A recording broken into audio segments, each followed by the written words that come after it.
देखें, Charlie Kirk के issue को समझने से पहले आप ये समझो कि इस वक्त यूएसए प्रॉपरली डिवाइडेड है बिटवीन टू आइडियोलॉजीज। एक हैं कंजर्वेटिव्स राइट और दूसरे हैं लेफ्टिस्ट लिबरल्स। जो लेफ्ट के लोग हैं वो बहुत ज्यादा ट्रेडिशनलिस्ट हैं, जो कि American constitution, civil rights, liberty, equality और रिस्ट्रेंट को फेवर करते हैं, जबकि जो कंजर्वेटिव राइट है वो अमेरिकन आइडेंटिटी को रिक्लेम करना चाहते हैं और यूजुअली वो टारगेट करते हैं नॉन अमेरिकन को, ब्लैक्स को, विमेन, ट्रांसजेंडर और अदर रेसेस को। कंजर्वेटिव्स क्रिश्चियन वैल्यूज को भी बहुत ज्यादा फेवर करते हैं। यहां पे एक परसिस्टेंट डिबेट है कि freedom, liberty, women rights, abortion rights, LGBT, black people और रेस को लेके अमेरिका का फ्यूचर क्या होना चाहिए। जहां पे लिबरल्स इन टॉपिक्स को बहुत ज्यादा टॉलरेट करते हैं, जबकि रिपब्लिकन या कंजर्वेटिव जो बेस है वो इन्हीं टॉपिक्स को लेके बहुत ज्यादा स्ट्रिक्ट और बायस्ड है। जहां तक चार्ली किर्क की बात है कि वो रिपब्लिकन कंजर्वेटिव बेस से बिलोंग करता था। इसकी जो बर्थ है वो 1993 में हुई थी और ये अपनी यंग एज में ही पॉलिटिकल एक्टिविस्ट बन गया था। 2012 में सिर्फ 18 साल की एज में इसने एक यूथ ऑर्गेनाइजेशन फाउंड की थी जिसका नाम था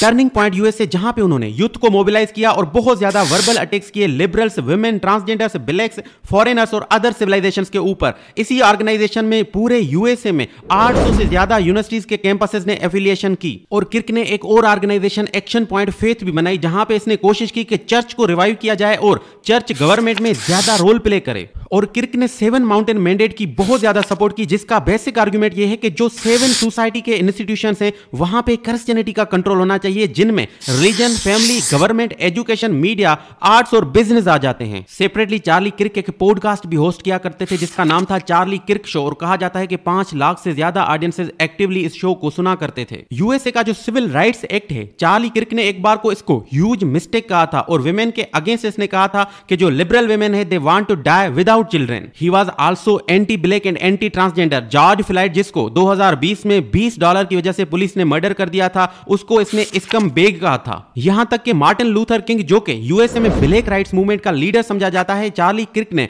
उसको भी डिस्क्रेडिट कर दिया था। अब इस तरह की हाईली कंजर्वेटिव पर्सनालिटी को किसने असैसिनेट किया और उसके क्या पॉसिबल मोटिव्स थे, ये हम पार्ट 3 में अच्छे से डिस्कस करते हैं।